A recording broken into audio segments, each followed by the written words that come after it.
Para ibu, bapak sekalian, saudara-saudara yang berbahagia pada malam hari ini. Oh, Tante Sila Murti juga hadir.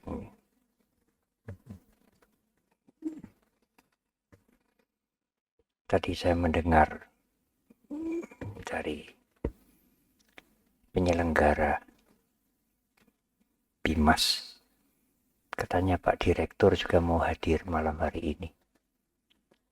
Direktur Urusan dan Pendidikan Agama Buddha. Wah, hebat sekali mundilan. Sama kelas mundilan Pak Direktur ikut hadir.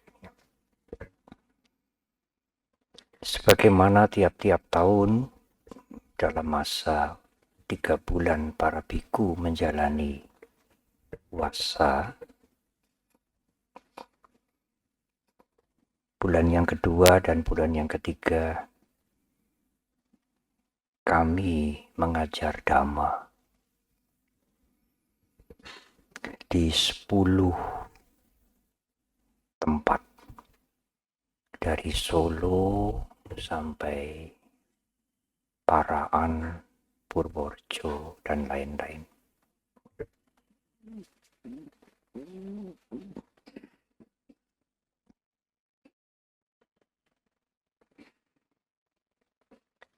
Malam hari ini saya ingin menguraikan kembali, karena mungkin uraian ini sudah pernah atau sudah sering diuraikan beberapa kali di Dhamma Class atau juga di tempat-tempat yang lain, di kesempatan yang lain.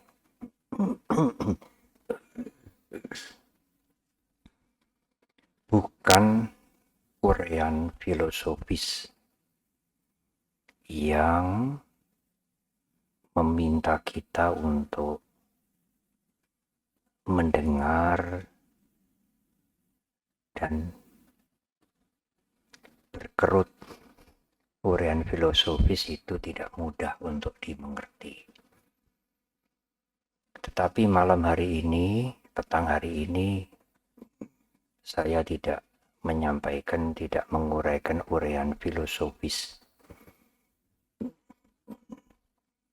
Uraian yang justru nilai Dhamma ini yang sangat dibutuhkan di sepanjang masa. Tidak basi.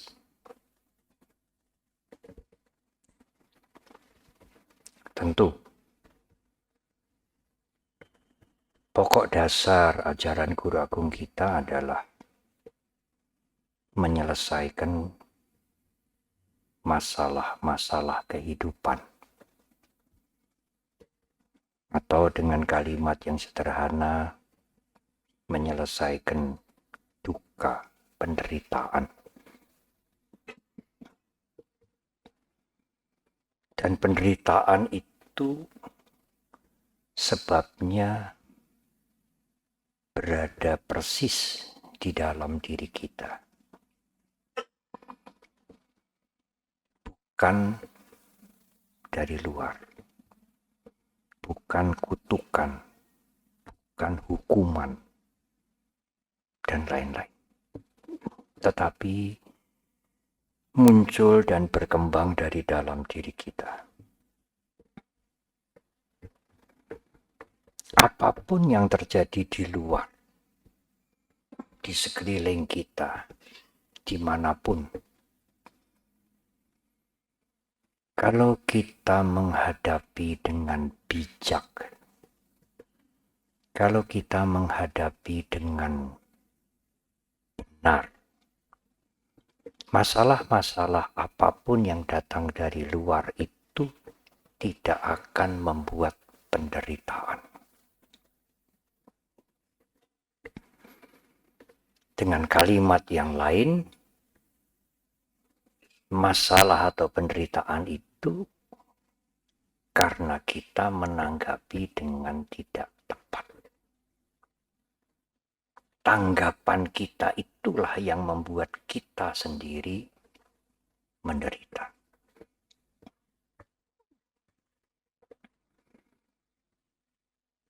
Nah, sumber yang membuat penderitaan pada saat kita menanggapi, merespon apapun yang dari luar itu adalah keserakahan, ingin memiliki sebanyak-banyaknya, selama-lamanya, kebencian, ingin menghancurkan, menyingkirkan yang kita tidak suka, dan juga keakuan. Meskipun keakuan itu bisa diuraikan lebih dalam. Sehingga kalau yang bicara telepon agak jauh lebih baik. Itu suaranya masuk ke sini. Diminta agak menjauh. Kalau mau omong-omong dengan handphone, mohon agak jauh. Sehingga kalau kita berusaha untuk mereduksi, mengurangi keserakahan, kebencian, keakuan, iya, masalah dan penderitaan itu berkurang. Itu kuncinya sepanjang masa. Meskipun masalahnya itu bermacam-macam. Tetapi intinya itu keserakahan, kebencian, keakuan. Kalau itu dibesarkan ya masalahnya menjadi besar, penderitaannya menjadi luar biasa. Kalau keserakahan, kebencian, keakuannya ditekan, dikurangi, ya masalahnya berkurang. Hanya tidak mudah. Mengapa Bante tidak mudah? Karena keserakahan itu memberikan kenikmatan. Meskipun tidak lama. Kebencian juga, kalau Anda berhasil menghancurkan yang Anda tidak suka, kebencian Anda terpenuhi, itu memberikan kelegaan, kenikmatan juga. Meskipun itu kenikmatan semu yang akan menimbulkan masalah lebih besar.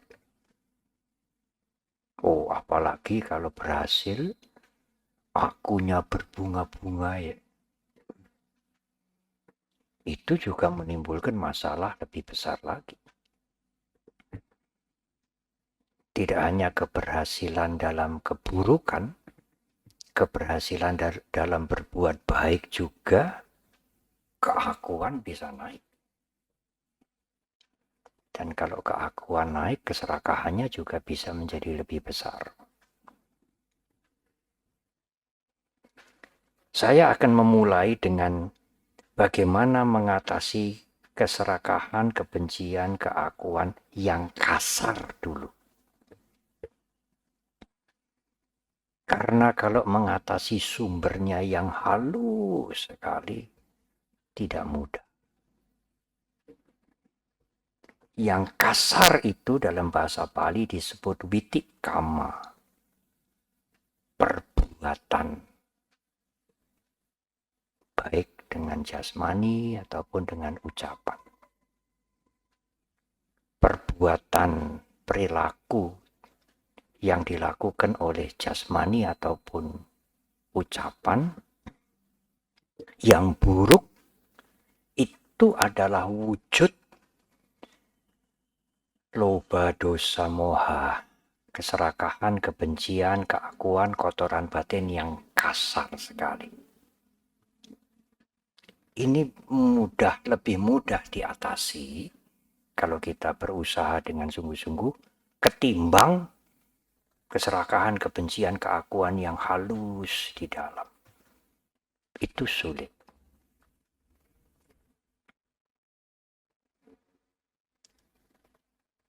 Oleh karena itu, ya,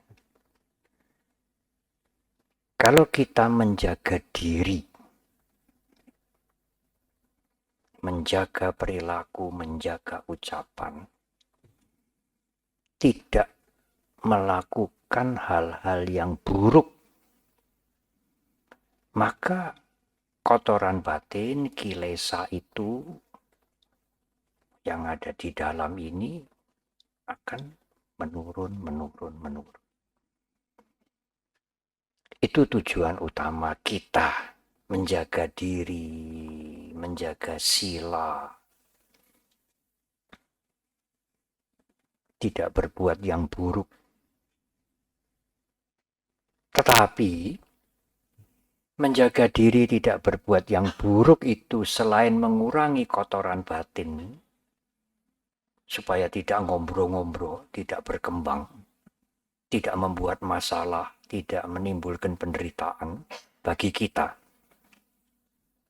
Kita menjaga diri, menjaga sila dari perilaku yang buruk untuk kepentingan kita, supaya masalah penderitaan kita tidak bertambah-tambah. Tetapi menjaga diri itu juga mempunyai segi sosiologis. Segi sosiologis itu adalah segi atau dampak sosial bagi masyarakat, bagi orang lain.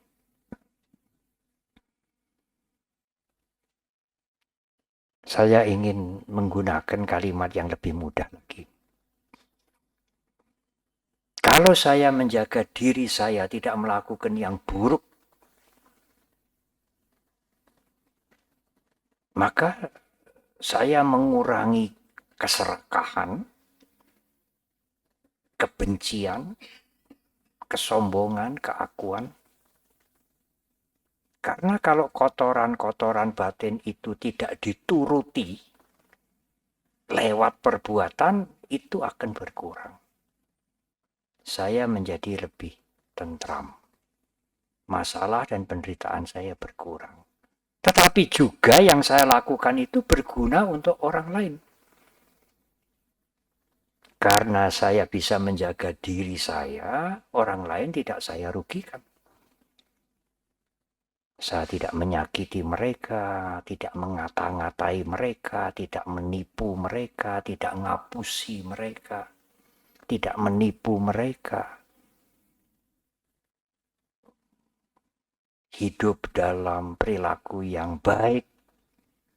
Bukan hanya saya mendapat manfaat, mengurangi masalah saya, mengurangi penderitaan saya juga memberikan hal yang baik untuk orang lain.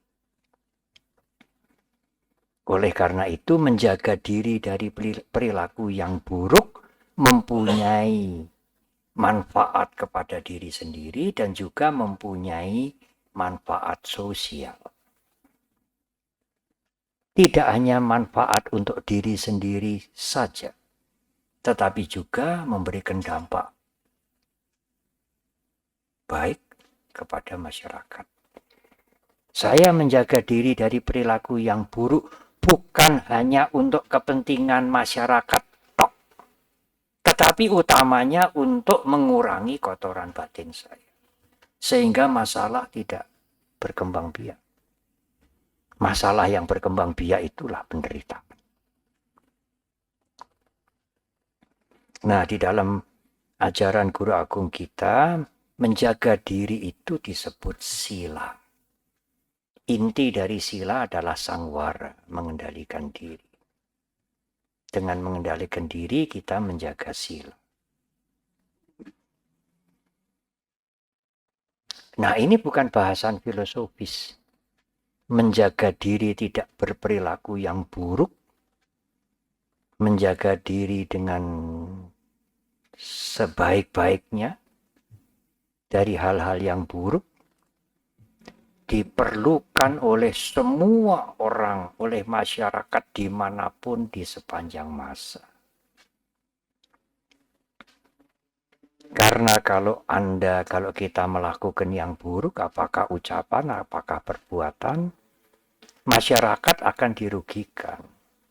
Dan Anda akan menambah masalah bagi Anda sendiri.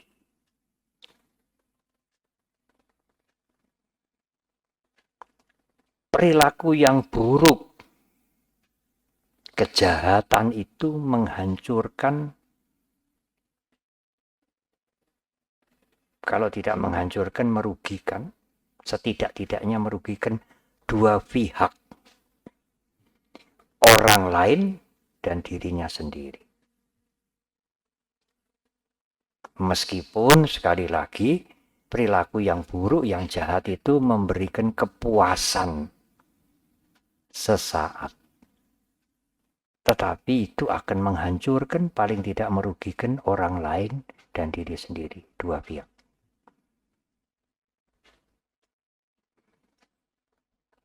Beberapa waktu yang lalu saya mendapat tamu dari Tanah Toraja. Banyak, 20, kurang lebih. Dari lintas agama. Ada pastor, 2 pendetanya banyak. Baik pria maupun wanita, bapak pendeta, ibu pendeta, Protestan. Ustadz juga ada. Ada salah seorang anggota itu yang bertanya, Bante, secara singkat ajaran agama Buddha itu apa? Saya mengatakan, waduh, ya tidak mungkin dengan 1-2 kalimat bisa menjelaskan ajaran Buddha. Dalam hati saya, orang masak saja juga harus dijelaskan agak panjang ya.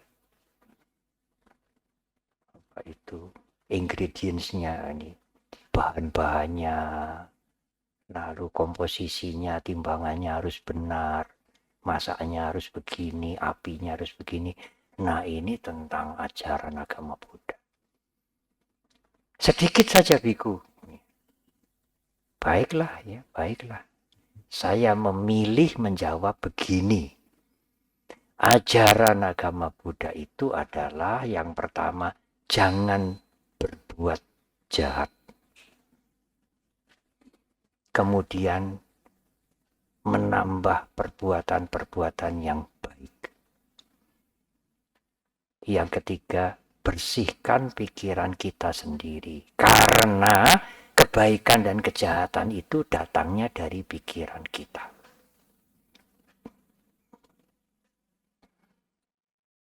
Lalu saya memberikan kalimat tambahan. 3 hal ini, jangan berbuat jahat, banyaklah berbuat yang baik, jaga dan bersihkan pikiran sendiri. Sebenarnya itu tidak perlu diberi label merek. Ini ajaran agama Buddha. Karena ajaran itu berguna untuk semua orang. Dan di antara anggota rombongan itu memberikan komentar, benar Bante, itu ajaran untuk semuanya. Jangan berbuat jahat, banyaklah berbuat baik. Jaga dan bersihkan pikiranmu sendiri. Dengan kalimat yang lain, tidak usah diembel-embeli. Inilah ajaran agama Buddha. Tidak usah.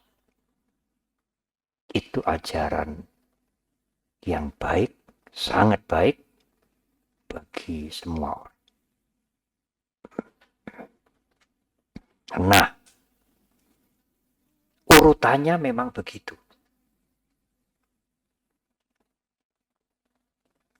Karena kalau ada pertanyaan, jangan berbuat jahat, berhentilah berbuat jahat. Banyak melakukan kebaikan, menambah kebaikan. Kalau ada pertanyaan, mana yang penting Bante? Oh, dua-duanya penting. Tetapi kalau mau dicari mana yang paling penting.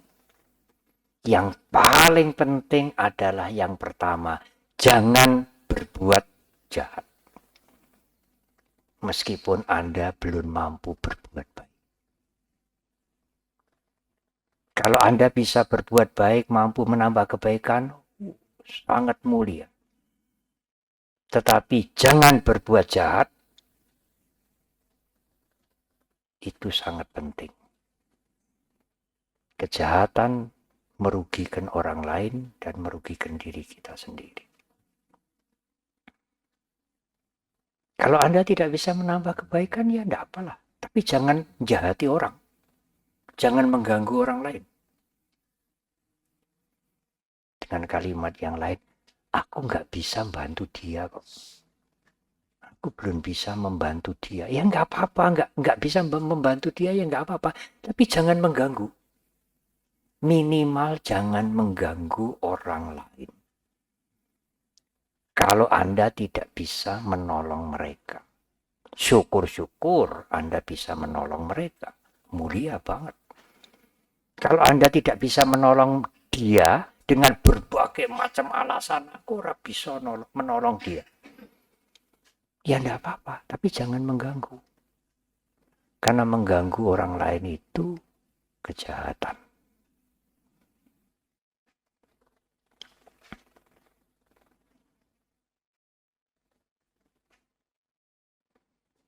Sebagaimana yang tadi dijelaskan, inti dari sila adalah menjaga diri, mengendalikan diri dari perilaku, perbuatan, dan ucapan yang buruk. Nah, sekarang lebih mendalam. Ada dua macam sila. Ya, sila itu perilaku baik dengan menjaga diri.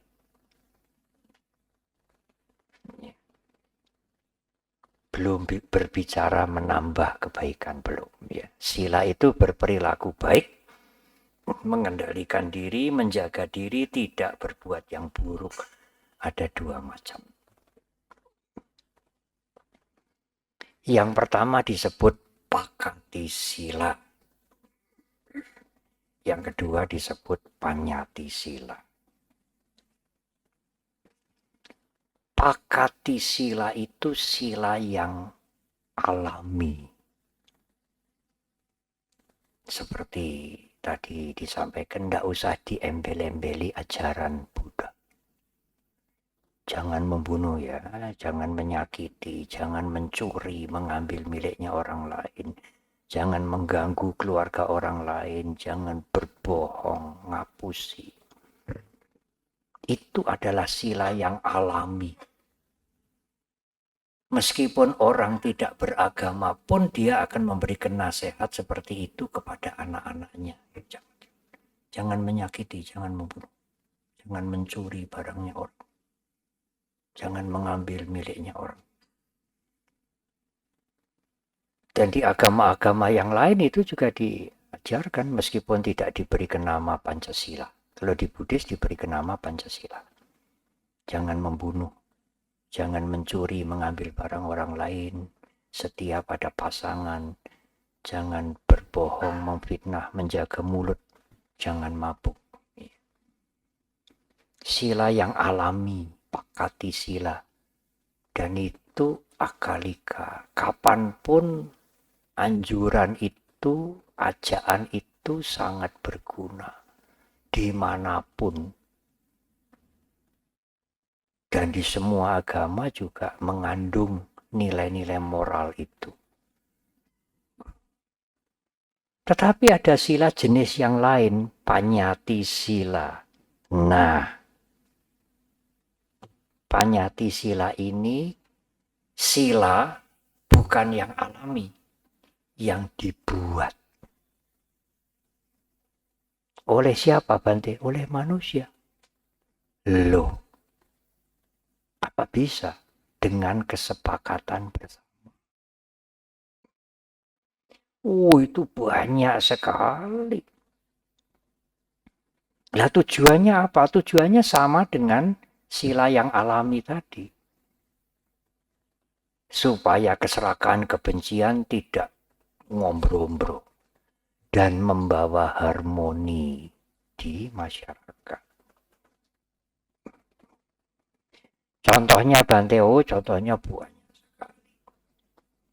Merah berhenti, kuning siap-siap jalan, hijau jalan.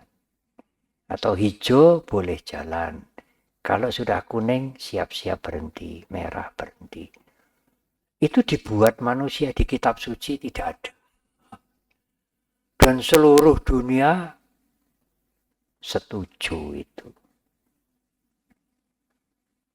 Kalau tidak mau ikut bagaimana Bante? Oh, bencana.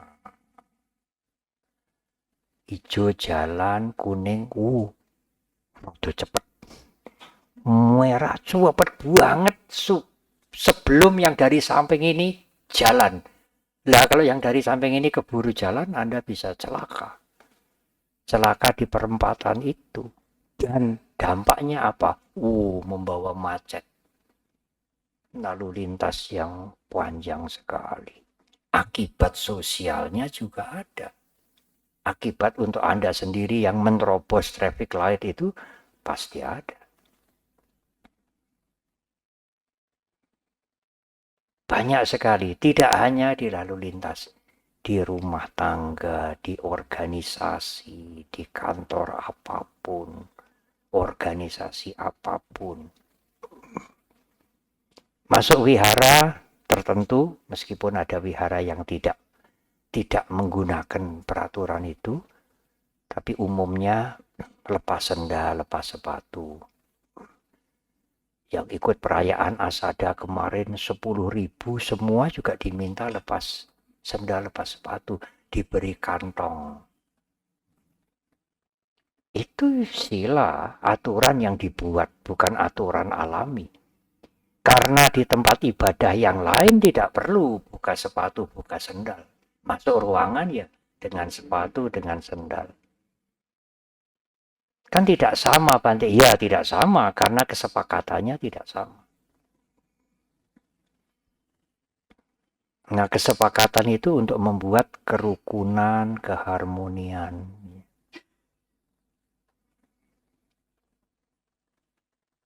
Di TITD ini, di kelenteng ini, demikian juga di wihara, di tempat yang lain. Ya ada pengurusnya. Ini kan bukan rumah tangga. Ya betul, bukan rumah tangga. Kan tidak ada kepala rumah tangga. Benar tidak ada kepala rumah tangga, tapi ada pengurus. Pengurus itu ya ada ketuanya, ada sekretarisnya, ada yang ngurusi keuangan. Jadi kalau Anda masuk kemari mau bikin upacara ya tidak bisa begitu saja. Ini kan milik kita bersama. Ya, tapi ada pengurus. Anda masuk wihara ini kan bukan punya Bante. Ya benar. Tetapi ada kepala wihara. Kalau tidak ada Bante, ada ketua pengurus wihara. Anda mau melakukan kegiatan apa ya? Pamit. Itu Panyati-sila.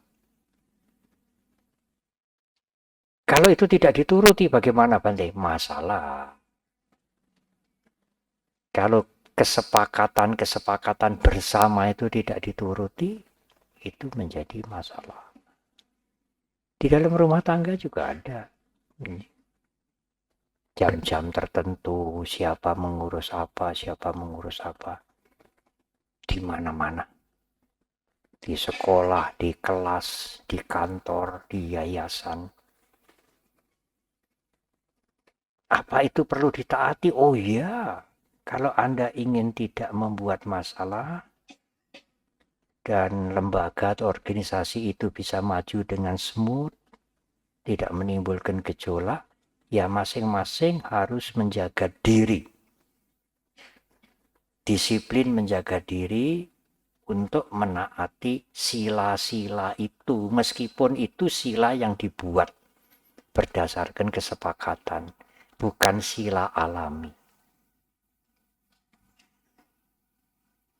Nah, sekarang dua macam yang lain. Tadi dijelaskan sila alami yang berlaku dimanapun, kapanpun, jangan membunuh, jangan menyakiti, jangan mencuri, jangan menipu, berbohong. Tapi ada sila aturan yang dibuat. Winaya para biku itu semua dibuat Sang Buddha, dikatakan Buddha Panyati. Kenapa kok tidak boleh makan lewat jam 12?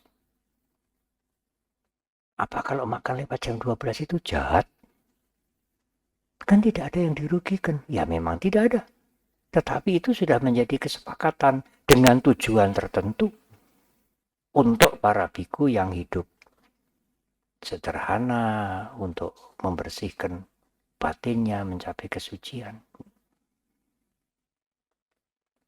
Kenapa jubahnya kok warnanya begini? Kenapa jambon kok nggak boleh?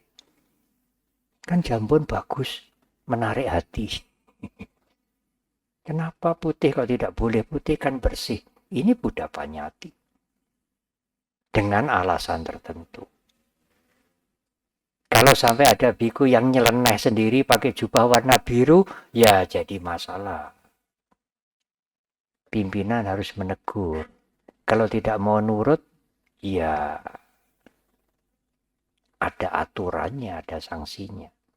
Kalau tidak ada aturannya, tidak ada sanksinya, ya tidak ada gunanya peraturan. Siapa saja boleh melanggar seenaknya sendiri. Jadi panyati itu, peraturan yang dibuat itu perlu. Meskipun tidak sewenang-wenang. Dibuat berdasarkan kesepakatan bersama dengan tujuan supaya tidak menimbulkan chaos. Chaos itu kekacauan. Ada perilaku yang disepakati bersama-sama dan ditaati.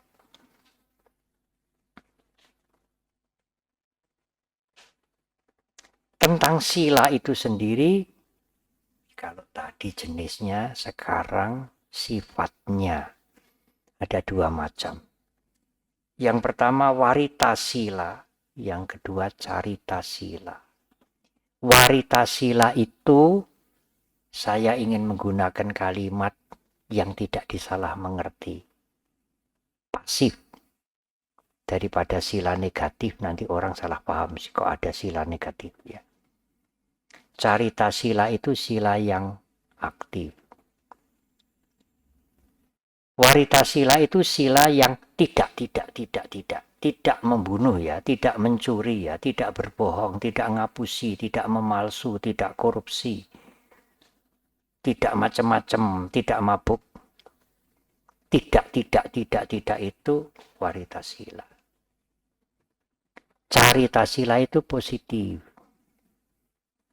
Selain tidak menyakiti, tidak membunuh, juga ada kewajiban-kewajiban kita seperti di Sigalowada Sutta. Yang pernah membaca Sigalowada Sutta. Para biku mempunyai kewajiban moral. Kalau umat berbuat buruk, berusaha menasehati untuk mencegah berbuat buruk, menganjurkan umat berbuat baik, membantu mereka sejauh para biku mampu.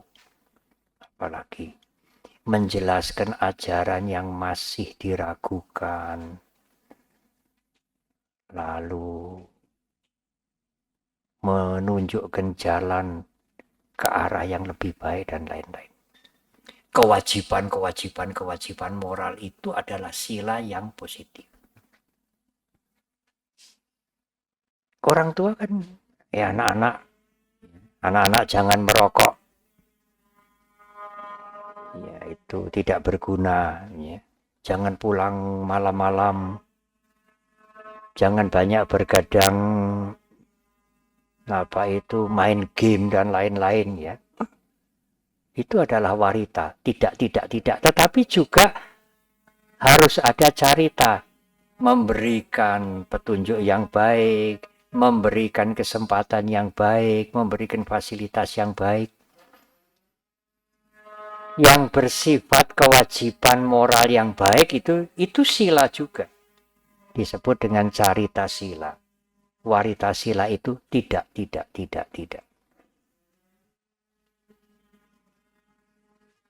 Lalu sekarang bagaimana melaksanakan untuk mengendalikan diri, untuk menaati sila itu, bagaimana menjalaninya?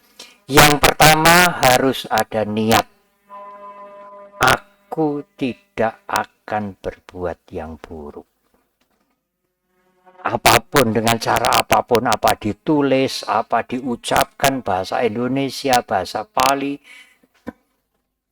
Kalau upacara Anda minta Tisarana Pancasila, itu adalah tekad untuk menjalankan sila. Kalau seseorang sedang dilantik menjadi pejabat, mengucapkan sumpah, janji prasetya, saya akan menjalankan kewajiban seluruh-seluruhnya sesuai dengan undang-undang peraturan yang ada, tidak akan menerima hadiah apapun langsung atau tidak langsung yang bukan hak saya. Itu adalah tekad. Dalam bahasa Pali disebut sila samadana, tekad untuk menjalankan sila. Ya, demikian juga menjadi samanera, menjadi biku. Saat pentas pisan itu dia melakukan samadana. Samadana itu bertekad. Demikian juga kalau Anda berkeluarga, menjadi suami, menjadi istri, diangkat menjadi pengurus. Ya, saya menerima tugas ini, jabatan ini, tugas ini. Nah, kemudian dengan tekad itu seseorang melakukan sesuai dengan yang ditekadkan, sesuai dengan yang menjadi niat dia, sesuai dengan yang diucapkan. Itu disebut sampati wirati, melaksanakan pengendalian diri. Nah, sedikit ilustrasi, sedikit penjelasan. Bisa mengendalikan diri itu sebabnya bermacam-macam. Dia ingat tekad yang sudah diucapkan sehingga tidak melakukan hal yang buruk. Menjaga ucapan, tidak menyakiti, tidak mencuri, dan lain-lain. Atau dia malu dengan keluarganya, malu dengan teman-temannya. Aduh, kalau saya sampai memalsukan barang ini nanti kalau ketahuan bagaimana, reputasi saya hilang. Usaha saya bisa hancur-hancuran. Tidak, saya tidak melakukan itu. Itu pun juga disebut sila sampati. Menjalani sila, apapun alasannya. Apakah ingat tekadnya atau takut akan akibat karma, ya hukum karma itu pasti ada. Kalau hukum karma tidak ada, ya kita melakukan seenak kita aja. Pokoknya tidak ketahuan oleh yang berwenang. Ya. Apapun alasannya, apakah ingat tekadnya, apakah takut hukum karma, apakah malu dengan keluarga, malu dengan masyarakat, apakah tidak ada kesempatan, ya. Sebetulnya ya saya mau ngambil. Sebetulnya ya saya mau sedikit menyisihkan apa itu ya, tugas yang biayanya cukup lumayan. Tapi bagaimana caranya? Sekarang semua sudah online, tidak ulung-ulungan uang, tidak memberikan uang secara tunai, dan lain-lain, dan lain-lain. Tidak ada kesempatan sehingga dia tidak melakukan yang buruk. Itu juga termasuk dia bisa memegang sila. Apapun alasannya, dia tidak melanggar sila. Tetapi ada yang ketiga, sila samuceda atau samuceda wirati. Samuceda wirati adalah niat untuk melakukan yang buruk pun tidak ada. Bukannya dia mau melakukan yang buruk, lalu takut dengan lingkungan, takut akan akibat karma, malu dengan keluarga dan lain-lain, takut nanti akibatnya usahanya bisa hancur. Tidak. Memang sedikit pun tidak ada niat untuk melakukan yang buruk. Itu disebut dengan samuceda wirati. Di dalam Dhamma disebutkan para sotapana. Mereka yang mencapai tingkat kesucian paling bawah itu sudah bersih silanya. Niat untuk melanggar sila pun tidak. Niat itu pun tidak muncul. Kalau misalnya ada barang berserakan, tidak terurus, atau mungkin ada orang membutuhkan sesuatu, lalu kesempatan ini kita menjual sesuatu yang sangat mahal dengan kualitas yang buruk. Yang baru-baru ini kan beras yang dipalsu. Niat untuk melakukan itu saja tidak. Bukannya ingin melakukan tidak bisa, ingin melakukan tidak bisa, Bante. Apakah itu baik-baik daripada melakukan? Tetapi samuceda wirati itu niat pun tidak ada. Nah, kita berusaha untuk begitu. Jangan kita tidak melanggar sila, tidak melakukan yang buruk karena tidak ada kesempatan. Tetapi itu tetap baik daripada melakukan kejahatan. Nah,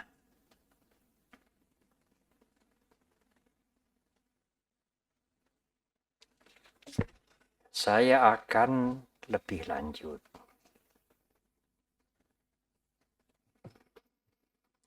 Sebagai umat Buddha utamanya, pada saat Anda mulai pertama kali mengenal agama Buddha, tentu mengenal Sang Buddha sebagai yang mengajarkan Dhamma.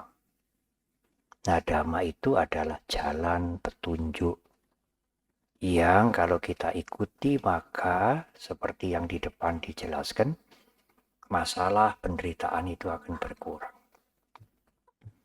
Tidak usah mencari kebahagiaan kalau masalah penderitaan semakin berkurang, tidak ditambah-tambahi, tidak mekar. Ya hidup lebih ringan, lebih bahagia. Nah kemudian diajarkanlah Pancasila sebagai pakati sila, sila yang alami. Saya akan menyinggung sedikit. Pancasila sebagai sila yang alami, yang bersifat tidak membunuh, tidak menyakiti, yaitu warita sila dan juga yang positif.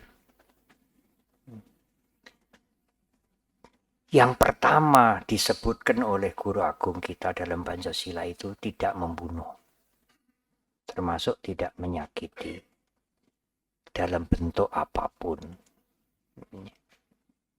Waktu Menteri Agama kemarin memberikan sambutan Asada, beliau menyinggung toh, karena beliau sekarang menggalakkan program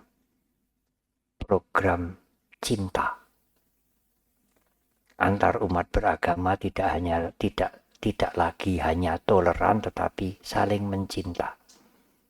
Waktu Asada kemarin di Borobudur, apalagi umat Buddha, beliau mengatakan begitu. Karena umat Buddha itu binatang pun dihargai karena kehidupan. Tidak hanya sesama manusia, semua makhluk, karena kehidupan itu berharga. Tetapi itu pakati sila yang wirati, yang pasif.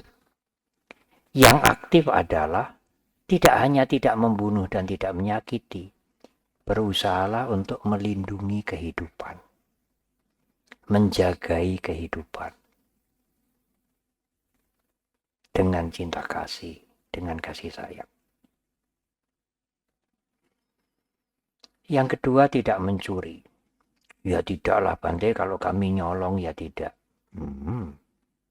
Ya nyolong cilik-cilikan ya tidak.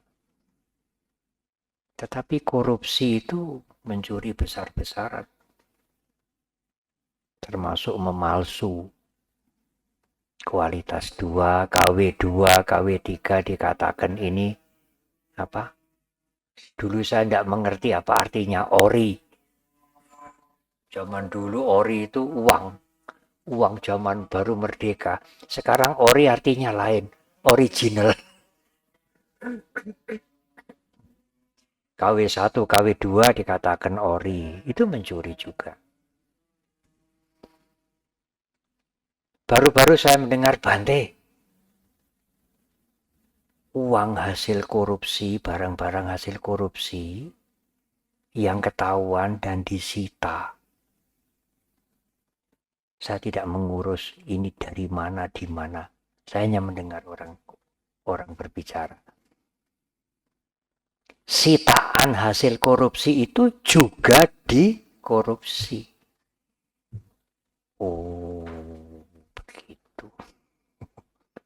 Jadi hasil korupsi yang disita itu ya dikorupsi juga.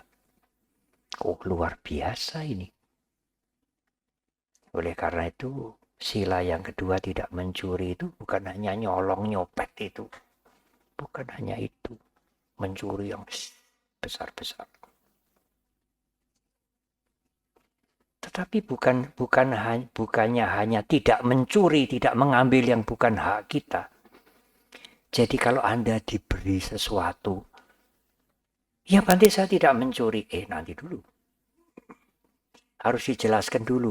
Untuk apa ini?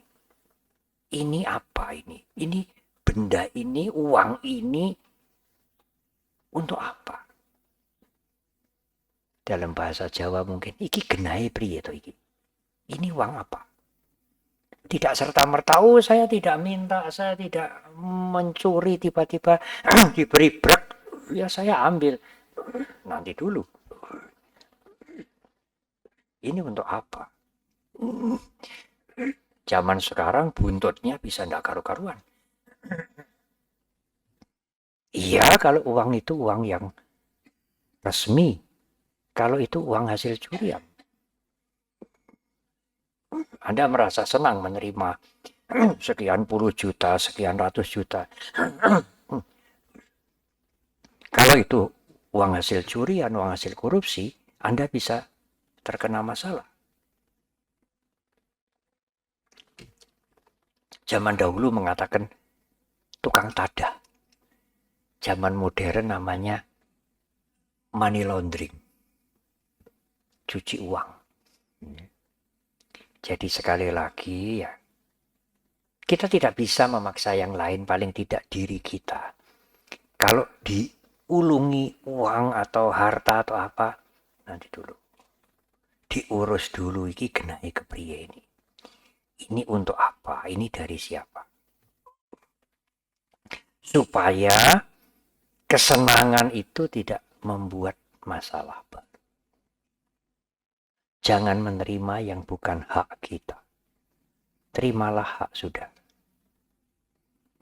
Tetapi tidak hanya tidak mencuri, tidak hanya tidak korupsi, tidak hanya tidak memalsu. Itu sila yang pasif. Sila yang aktif adalah berdanalah. Berusaha mandiri. Nek ora perlu, kalau tidak perlu tidak minta, tidak menuntut. Minta itu ya kepenak kalau diberi. Tetapi kadang-kadang kalau kita minta diberi itu lalu menjadi apa? Jadi tuman. Jadi habit. Para biku tidak boleh, samanera tidak boleh minta. Apapun, kecuali umat itu sudah menyediakan diri. Kalau Bante ada perlu, silahkan memberitahu saya. Oh dia. Berapa lama? Selama saya mampu Bante, selama saya masih hidup. Saya boleh minta pada dia sesuai dengan kebutuhan para biku. 4 kebutuhan, makanan, jubah, obat-obatan, tempat tinggal. Yang lain tidak. Kalau yang bersangkutan tidak menyatakan durasinya, kesediaan dia berlaku 4 bulan. Bante, kalau Bante perlu apa, silahkan memberitahu saya. Selesai. Tidak disebutkan berapa lama. Saya boleh, kalau saya punya keperluan, boleh menyampaikan kepada dia dalam waktu 4 bulan. Setelah lewat 4 bulan, sudah tidak valid lagi. Tidak berlaku lagi. Undangan dia tidak berlaku lagi. Nah, demikian juga umat. Kalau tidak perlu, perlu sekali tidak menuntut, tidak minta, mandiri. Itu adalah sikap mental yang sangat baik untuk kita. Ya memang kalau kita minta diberi itu meringankan, memudahkan, enak juga, hanya menghancurkan kita. Kalau tidak perlu tidak menuntut, tetapi kita sendiri berusaha untuk berdana. Berdana kepada mereka yang sangat membutuhkan dengan tujuan yang baik. Itu adalah sila yang positif. Tidak mencuri, tidak memalsu, itu sila yang aktif, yang pasif. Tetapi berdana membantu itu sila yang aktif atau positif. Yang ketiga, berusaha setia kepada pasangan. Saya tidak mengupas banyak, hanya begini. Kalau suami atau istri tidak setia kepada pasangan, cobalah bertanya pada diri sendiri. Seandainya pasangan saya juga tidak setia, apakah saya bisa menerima? Kalau pasangan Anda tidak setia, Anda tidak bisa terima, Anda juga jangan selingkuh. Anda juga harus setia kalau Anda menuntut pasangan Anda setia. Tetapi saya pernah diceritai, pasangannya tidak setia. Lalu pasangannya itu mengatakan kepada suami atau istrinya, kalau kamu mau seperti saya boleh kok. Duh, njur priye ini. Pasangan ini punya anak, ya pria, ya wanita. Lalu bagaimana?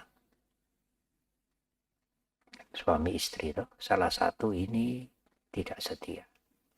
Lalu pasangannya ini ngamuk. Ini mengatakan, ya kalau kamu mau niru seperti saya, boleh. Enggak masalah. Saya enggak keberatan. Terus bagaimana? Anda mewariskan yang tidak baik kepada anak-anak Anda sendiri. Bukan anak orang lain. Ya kalau sudah begitu ya sudah. Habis-habisan. Tidak ada nilai lagi yang dipegang.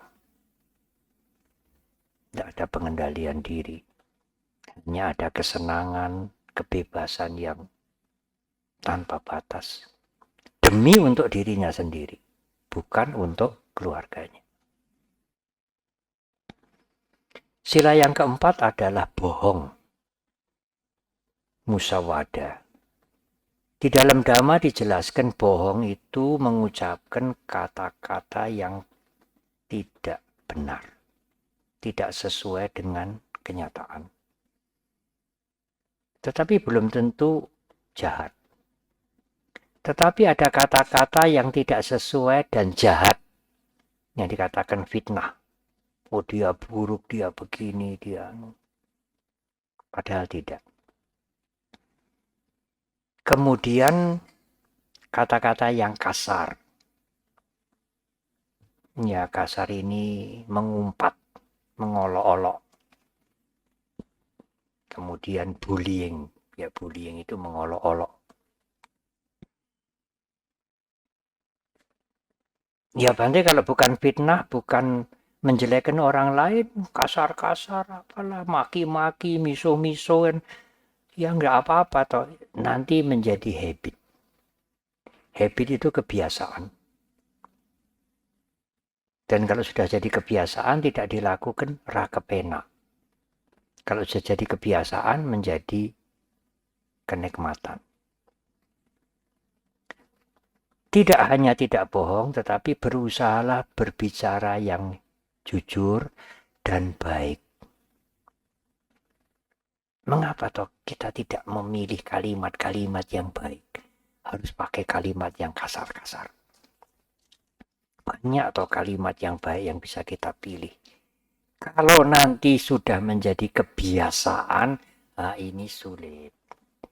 Dalam psikologi mengatakan kalau Anda sudah berumur 25 tahun, kebiasaan Anda sulit diubah. Bisa sih bisa kalau harus sungguh-sungguh bertekad, sungguh-sungguh mati-matian tidak lagi saya melakukan itu. Bisa. Tapi sulit.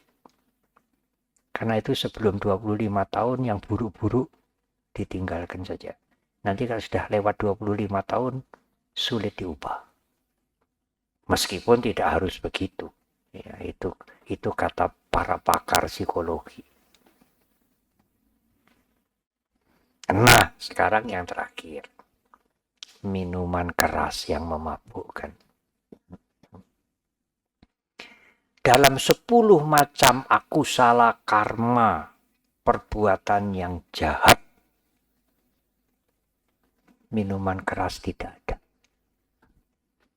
Loh, kok begitu Bante? Ya. Tetapi minuman keras masuk Pancasila yang terakhir. Terakhir. Kan ringan ya Bante ya. Yang paling berat kan nomor 1, membunuh. Yang nomor 2, mencuri. Ya, kelihatannya ringan. Dan minum minuman keras bukan kejahatan. Nanti dulu, jangan hanya ini yang dipotong. Nanti dijadikan alasan nanti. Kalau misalnya Anda minum wine 1 sendok kecil, apakah itu perbuatan jahat? Yang dirugikan siapa? Anda membeli dengan hasil keringat Anda sendiri. Tidak aku salah kama, tidak aku salah karma, tetapi dalam bahasa Bali dikatakan papa.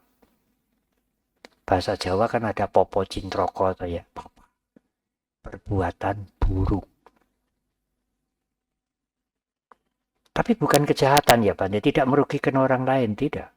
Tapi buruk. Loh, kenapa buruk? Enak. Kalau nanti ketagihan jadi habit, bisa menjadi jahat. Anda bisa mencuri, Anda bisa menipu yang lain demi minuman keras. Dan kalau Anda sudah hilang kesadaran Anda bisa melakukan hal-hal yang tidak bermoral. Wah, kalau gitu kita boleh icip-icip. Kan bukan kejahatan. Ya, tapi keburukan. Buat apa? Ya.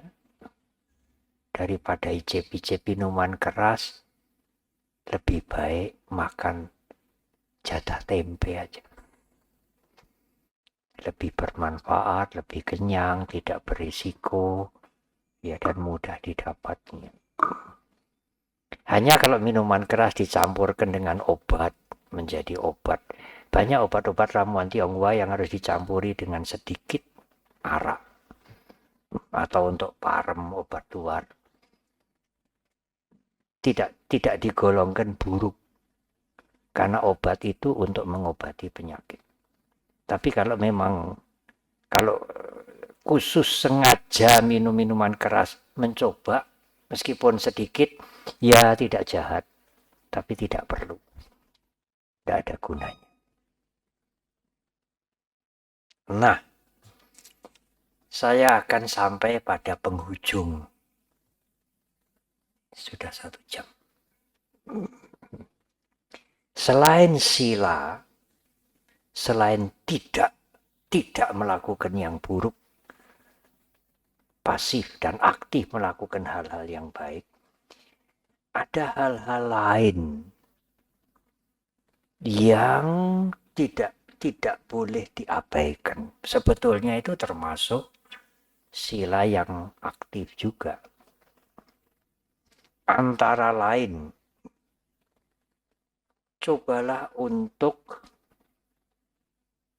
memulai dengan hal-hal yang kecil-kecil untuk mendidik diri kita sendiri. Karena dengan hal-hal yang kecil-kecil itu kalau menjadi habit, itu menjadi hal yang berguna. Tepat waktu. Kalau orang sudah tepat waktu itu, kalau telat rasanya nggak kepenak. Tapi kalau orang sudah biasa telat ya nggak apa-apa. Dulu ada lelucon yang begini. Saya nggak seneng baca paritai, nggak seneng. Saya kalau datang ke kebaktian, ke wihara ya pas meditasi, saya senengnya meditasi. Yang lain lagi, aku meditasi ya nggak seneng, aku yang senengi khotbah. Saya datangi tak pas ke waktu khotbah. Tapi yang lain lagi, aku khotbah ya ora seneng, aku senenge datangi pas bubar. Karena ada nyamian. Ya hanya itu lelucon saja, lelucon. Jadi berusahalah Anda untuk disiplin waktu. Kalau misalnya tidak bisa datang, ya lebih baik tidak datang, mengganggu yang lain. Kalau Anda datanglah tepat waktu. Selesai meninggalkan juga tepat waktu. Itu juga panyati sila, menghargai yang lain. Apalagi kalau ikut tour, yang lain sudah siap di bis, satu orang ngerendet. Di mana ini, di mana, dicari-cari. Oh, baru di kamar mandi. Lah, yang rajin, yang sungguh-sungguh, yang ingin tepat waktu diabaikan semua. Untuk satu orang yang delenger ini. Itu menimbulkan masalah. Menimbulkan disharmoni. Panyati sila yang dibuat itu untuk harmoni. Jam 6 bangun, jam 7 makan, jam 8 siap di bis. Kan begitu toh kalau tur ya. 6, 7, 8. Tapi besok 5, 6, 7. 5 bangun, 6 sarapan, 7 naik bis ya. Ada yang tidak taat juga. Tidak tahan, tidak berbuat jahat kok. Ya memang tidak berbuat jahat. Anda tidak membunuh, tidak mencuri. Tetapi Anda membuat masalah bagi yang lain. Di Jepang hanya 3 menit. Kalau janji dengan siapapun termasuk pejabat, hanya mau toleransi 3 menit. 3 menit tidak datang, ditinggal. Siapapun. Saya punya pengalaman waktu pernah ke Jepang itu. Janjian besok jam 5, 10 menit di poin ini. Padahal stasiunnya rame sekali. Saya tanya sama guide-nya, apa bisa? Bisa, Bante, mereka tahu tempat ini. Dan besok mereka harus datang ke sini. Paling telat jam 5, 10 menit, telat 3 menit. Telat 3 menit kita pergi sendiri. Nah itu juga salah satu kunci untuk maju. Lah kalau telat bagaimana Bante? Nah kalau telat ini menimbulkan, kalau dalam bahasa Pali, paticca samuppada, rentetan berantai yang panjang sekali. Mau naik sepur jam sekian, berangkat dari rumah harus jam sekian. Tidak gasik, ngepas banget sampai di stasiun kereta udah jalan. Lalu bagaimana? Uang hilang. Dia harus sewa mobil pergi ke kota yang jauh. Dan sampai di kota itu mungkin juga terlambat dan lain-lain. Hanya karena tidak mau gasik. Di luar Jogja Solo tidak ngerti gasik. Gasik itu agak pagian sedikit. Anda bisa hemat banyak. Saya dulu pernah pergi dengan seorang umat itu sudah swargi, sudah almarhum. Meskipun sudah almarhum tidak boleh disebut namanya. mau pergi ke Denpasar. Saya sudah menunggu di Jogja karena dari Semarang waktu itu tidak ada pesawat. Tidak datang-datang, saya sudah diundang, saya sudah naik pesawat, dia telepon, Bante, saya ini baru dalam perjalanan menuju airport. Iya, tetapi ini saya sudah naik pesawat. Wah ya, bisa tidak ya Bante ditunggu? Iya. Saya juga sesama penumpang. Bagaimana bisa menunggu Anda? Dia datang, pintu pesawat sudah ditutup. Tangga sudah ditarik. Marah-marah dia. Ya tidak mungkin tangganya didatangkan lagi, pintunya dibuka lagi. Dia juga bukan pejabat tinggi, orang biasa. Harus sewa hotel di Jogja 1 malam. Pesawatnya tiketnya hangus, besok dia beli tiket pesawat baru. Sampai di Bali, acara di Bali sudah hampir selesai. Apakah tidak rugi? Apakah tidak menimbulkan masalah sendiri? Kalau dia misalnya agak gasik sedikit, setengah jam, Anda tidak mendapat kesulitan seperti itu. Itu pun belum tentu. Ya, kalau di jalan tidak ada macet. Berusahalah untuk tepat waktu. Saya sering memberikan pelajaran kepada siapapun. Kalau saya datang awal, acara sudah mau mulai, bahkan sebetulnya sudah mulai, tapi mundur sedikit, baru dia datang. Saya mengatakan, waduh, terima kasih ya. Saya mohon maaf, ini saya menunggu Anda sudah lama. Yang mohon maaf saya, bukan dia yang terlambat itu. Itu cara orang Jogja Solo untuk memukul. Semoga dia mengerti. Buang sampah. Itu juga hal-hal yang sehari-hari ini loh. Semua orang ya nyampah. Semua orang ya berhubungan dengan jam. Semua orang. Baik pimpinan tertinggi, menteri-menteri, pejabat rendahan, kita semua berhubungan dengan waktu. Waktu untuk pergi, waktu untuk naik kendaraan, waktu untuk bertemu orang. Oleh karena itu saya catat, cobalah tepat waktu. Buang sampah pada tempatnya. Dulu ada kesebelasan Jepang itu bertanding di Abu Dhabi sana.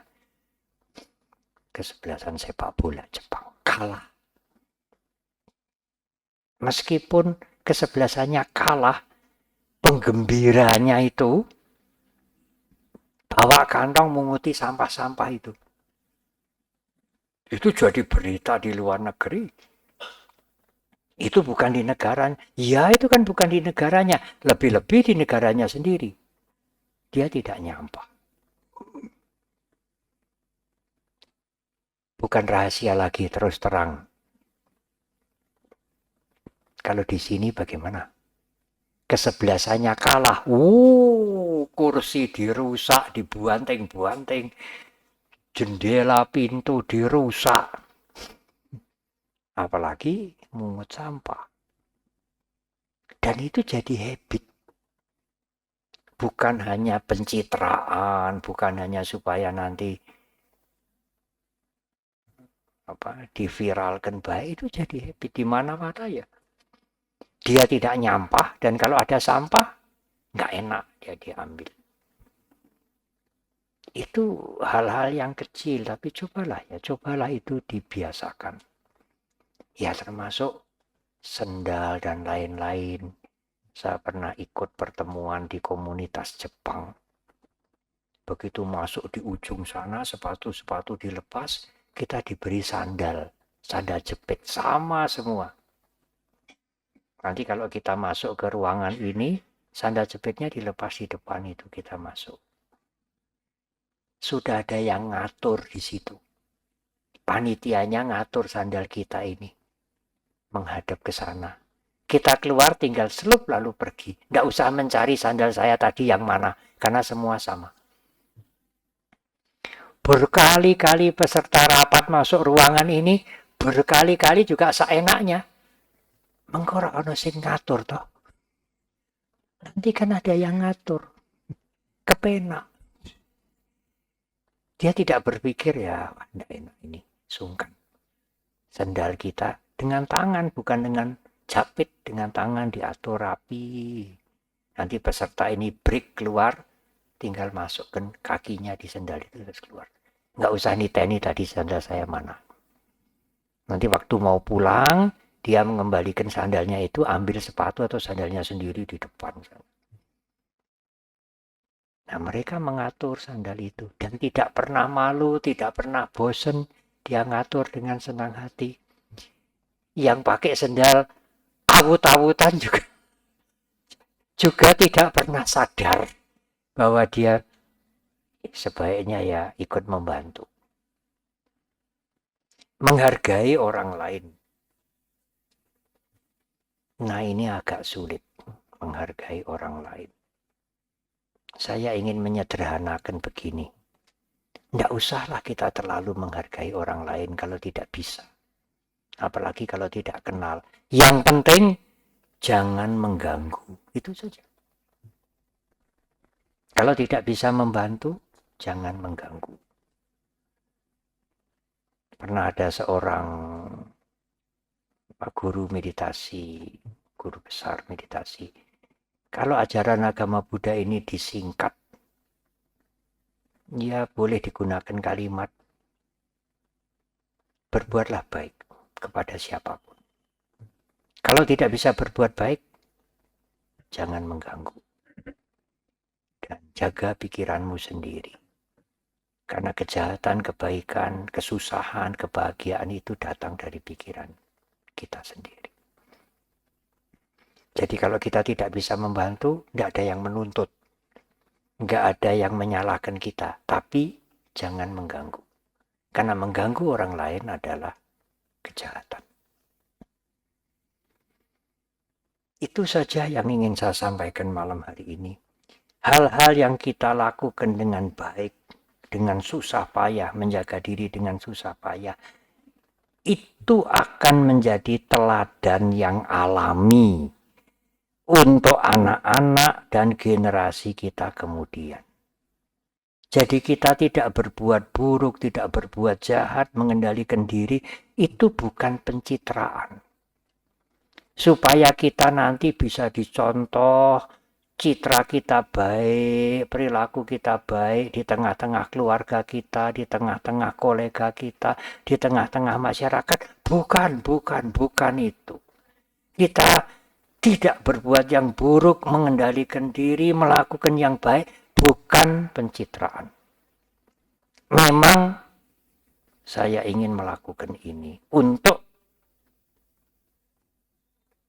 membersihkan kotoran batin, mengurangi masalah, mengurangi penderitaan. Dalam bahasa Jawa, syukur bagi dicontoh orang lain. Syukur-syukur orang lain melihat apa yang saya lakukan yang baik ini, lalu mencontoh. Utamanya tentu untuk keluarga kita. Tetapi saya ingin menutup dengan satu kalimat yang tidak kalah pentingnya. Kalau Anda bisa menjaga sila, tidak suka menyiksa termasuk binatang, konsisten, menjaga diri, punya konsistensi, punya integritas. Orang yang menjaga diri yang konsisten itu lama-lama dia punya membentuk integritas yang baik bagi dirinya dan berguna untuk orang lain. Ya, tentu belum sempurna. Ya, sempurna tidak mempunyai celah itu ya kalau sudah mencapai kesucian.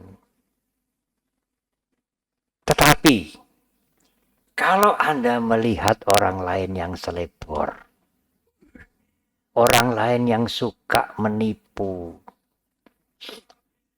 orang lain yang suka menjelekkan Anda, orang lain yang suka moroti Anda, orang lain yang perilakunya tidak bermoral. Ini jebakan. Berusahalah tidak membenci. Wah, ya sulit, Bante. Karena orang jahat itu pun juga tidak ingin menderita. Dia ingin bahagia. Saya tidak bisa dekat, Bante. Ya tidak apa-apalah, tidak bisa dekat, tidak apa-apa. Apalagi ngelanting menolong dia, tidak bisa, Bante, ya tidak apa-apa. Tapi berusaha tidak membenci. Syukur bisa mendoakan dalam hati, tidak usah cerita-cerita. Semoga dia menjadi orang baik.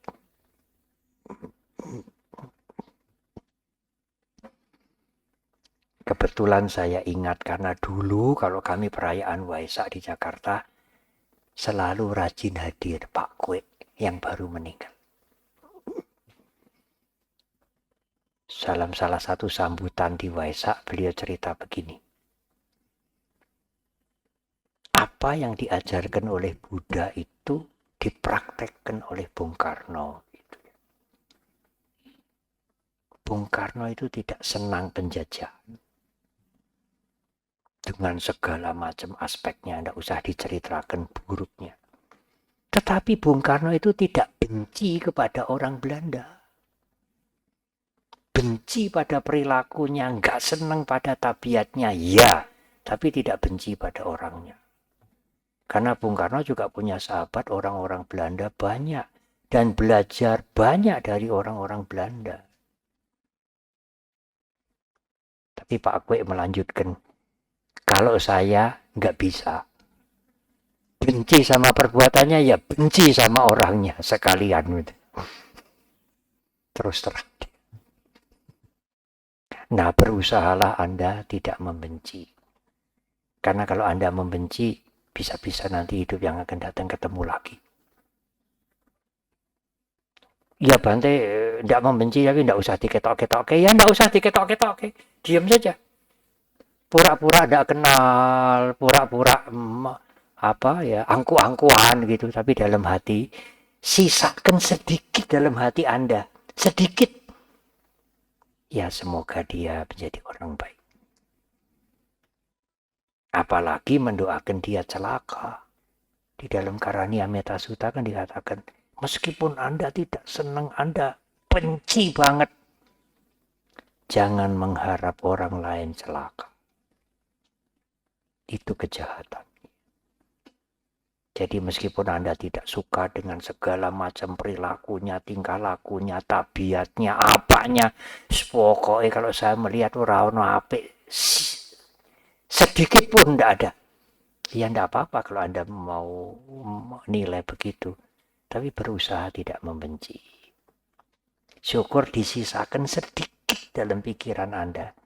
Semoga dia menjadi orang baik. Terima kasih.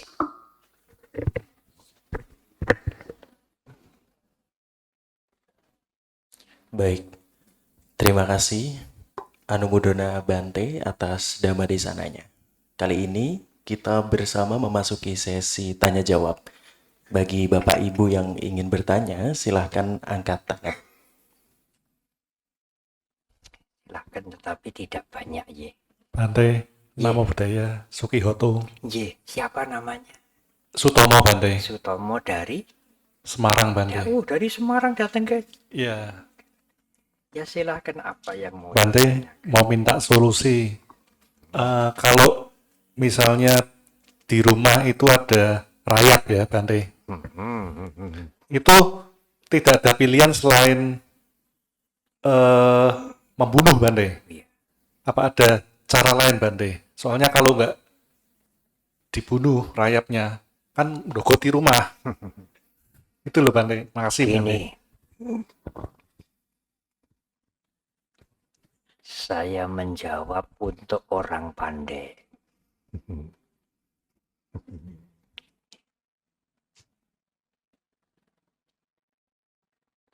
Ada pertimbangan. membunuh tetap membunuh. Ajaran agama Buddha atau Dhamma yang basicnya itu adalah hukum alam, ya tidak bisa tidak pembunuhan dikatakan bukan membunuh, ya tidak bisa.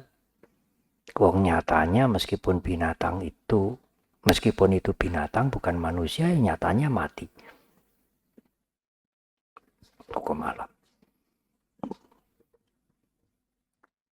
Lalu bagaimana, Bante? Jadi tidak boleh. Jawabannya bukannya tidak boleh atau boleh. Membunuh itu bermacam-macam. Membunuh manusia dengan membunuh binatang beda. Akibat karmanya beda. Apa yang membuat beda? Kebencian yang timbul berbeda. Kalau sampai seseorang tega membunuh sesama manusia, itu bencinya sudah luar biasa. Tidak sebenci itu kalau dia membunuh binatang. Jadi kalau begitu membunuh binatang boleh, Bante? Jawab sendiri.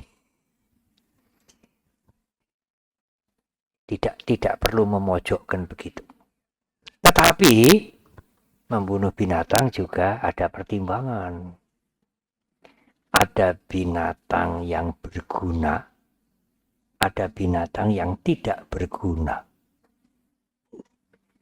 Binatang yang berguna itu seperti sapi, ya susunya, ya tenaganya, anjing yang menjaga rumah.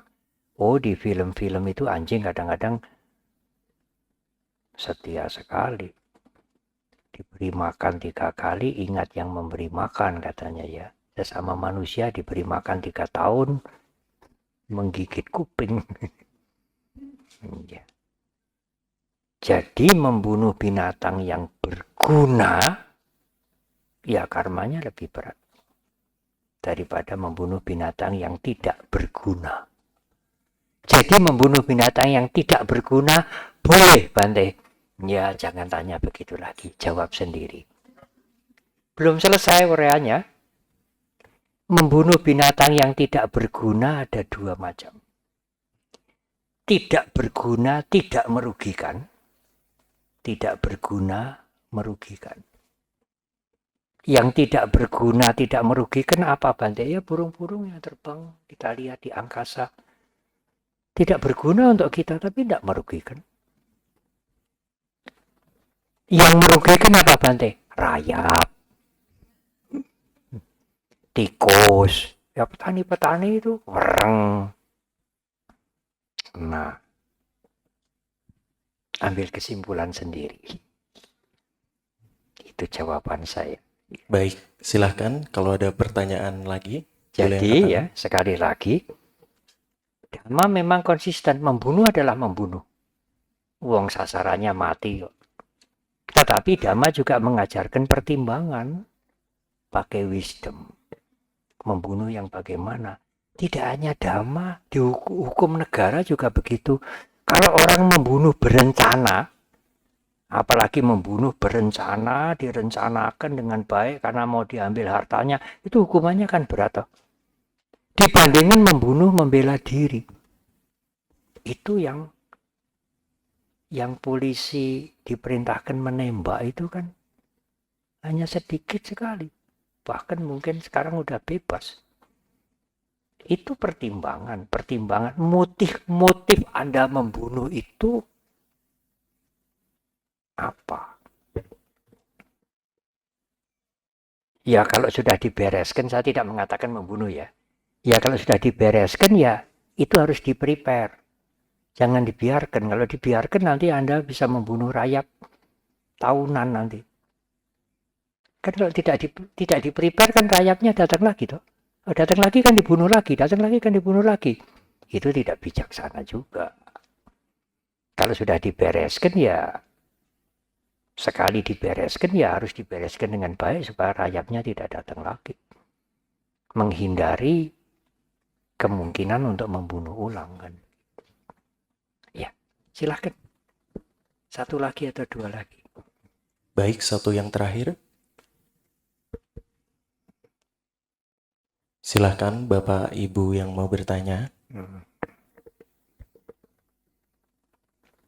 Cukup? Dari Semarang sendiri, Bapak? Dari Semarang sendiri? Oh iya, berkelompok ya. Baik, kalau rasanya sudah jelas, pertanyaan yang lain. Satu lagi dan satu pertanyaan ya, tidak dua pertanyaan. Ya, silakan. Ya, Bante mau nanya, kalau berdana tenaga, ya, berdana tenaga, apakah bisa menghasilkan karma apa kemakmuran?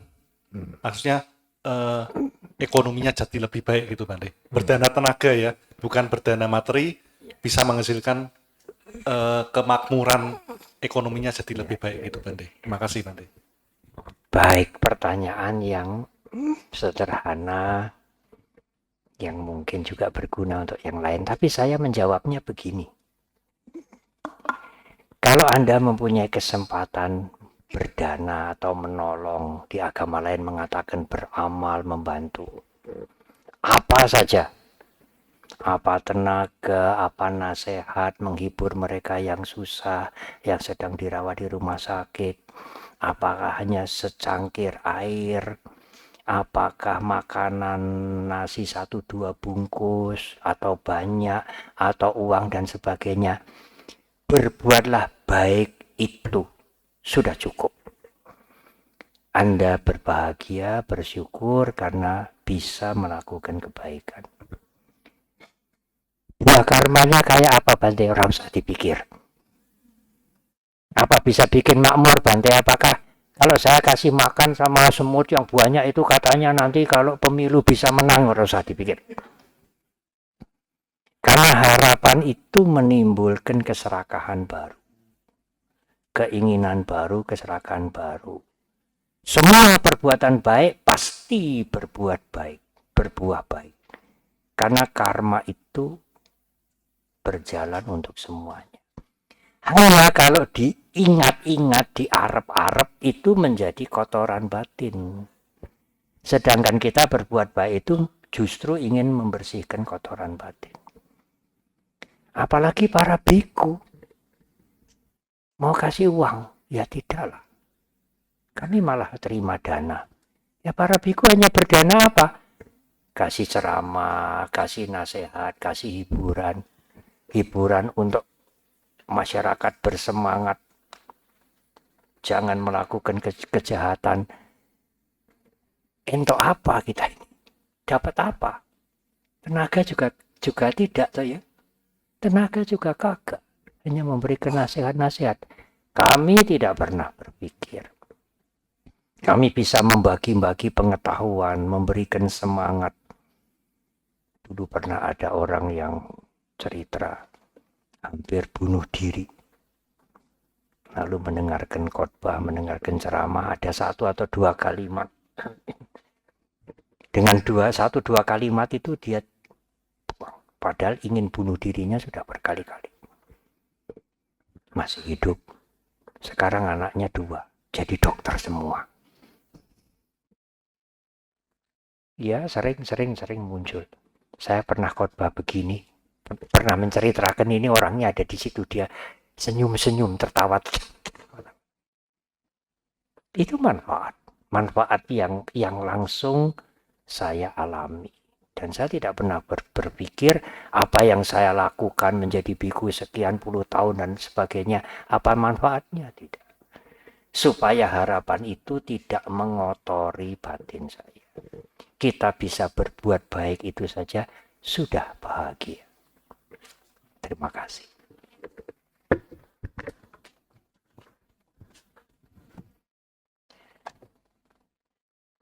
Mari kita tutup Dhamma kelas ini dengan namakan.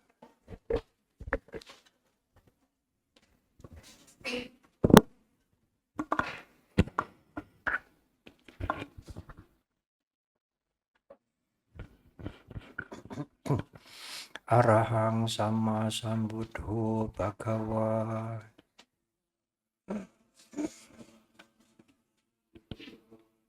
Buddhang Bhagavantang Abhivademi.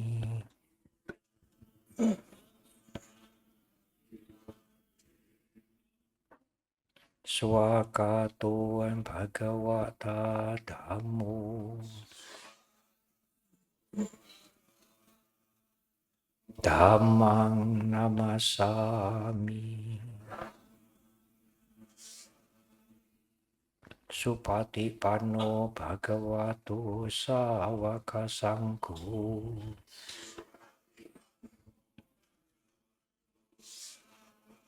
Sanghang namami.